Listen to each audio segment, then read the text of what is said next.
Assalamualaikum warahmatullahi wabarakatuh. Saya Bahtiar Manik dengan NIM 20111103010007. Di sini saya akan menjawab soal dari Pak Ilham Dul Fahmi. Soal pertama, apa kekurangan dan kelebihan menggunakan echo sounder sebagai alat observasi bawah air?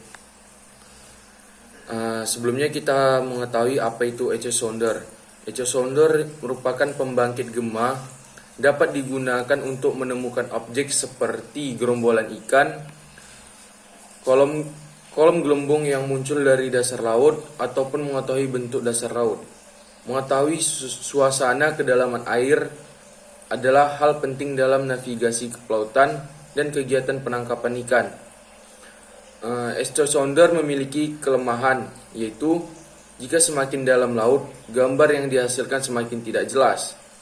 Sedangkan kelebihannya yaitu tidak dapat mengukur kedalaman laut.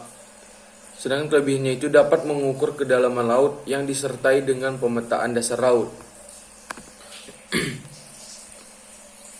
Setelah itu soal kedua, bagaimana sistem kerja dari echo sounder?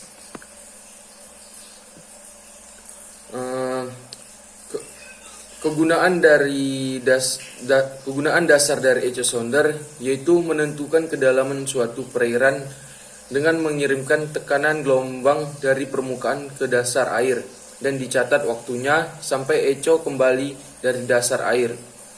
Data tampilan juga dapat dikombinasikan dengan koordinat global berdasarkan sinyal dari satelit GPS yang ada dengan memasang antena GPS, atau jika fitur GPS pada echo sounder ada. Prinsip kerjanya yaitu pada transmitter terdapat transducer yang berfungsi untuk merubah energi listrik menjadi suara. Kemudian suara yang dihasilkan dipancarkan dengan frekuensi tertentu.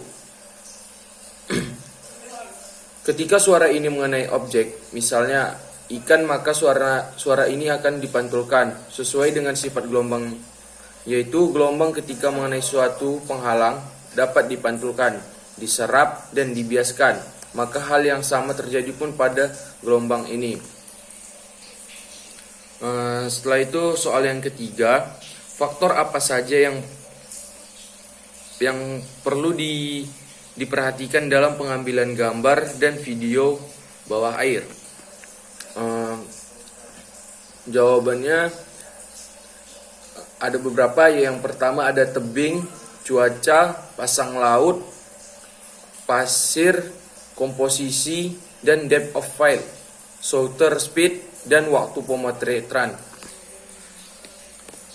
Terus soal keempat, sebutkan bagian dari scuba dan fungsinya. Bagian-bagian itu terdapat masker dan snorkel.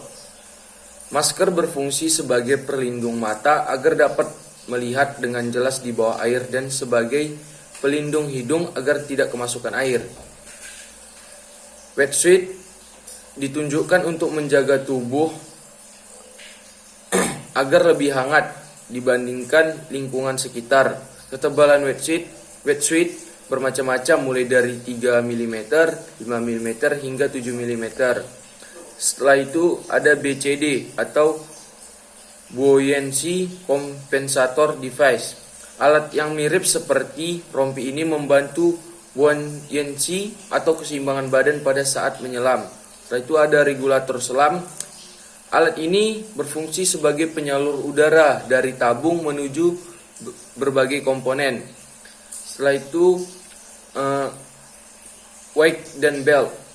Pemberat digunakan untuk menambah berat diver agar lebih mudah masuk ke dalam air, karena jika sudah menggunakan scuba set lengkap akan cenderung mengapung akibat udara dalam tabung. Terus itu ada fins and boat fins, atau ada yang menyebutnya dengan kaki katak, berfungsi sebagai alat bantu pergerakan saat menyelam. Nah, setelah itu ada kamera waterproof yang dimana digunakan untuk mengambil foto atau video saat menyelam. Dan kita harus mengingat tiap kamera memiliki casing yang berbeda-beda untuk menahan tekanan kedalaman perairan. Setelah itu ada tabung. Sumber udara pada saat menyelam berasal dari tabung yang dimampatkan. Setelah itu ada device gloves. Berbentuk seperti sarung tangan, berfungsi untuk melindungi tangan dari lingkungan sekitar seperti terkena karang. Setelah itu ada soal kelima. Soal kelima, MOBA dalam bidang perikanan tangkap dapat digunakan untuk menganalisis apa saja. Biasanya untuk menganalisis terumbu karang, habitat biota laut, ekosistem laut, dan kadar ganggang dari suatu perairan. Cukup sekian yang saya dapat sampaikan. Lebih kurangnya saya mohon maaf. Saya akhiri, assalamualaikum warahmatullahi wabarakatuh.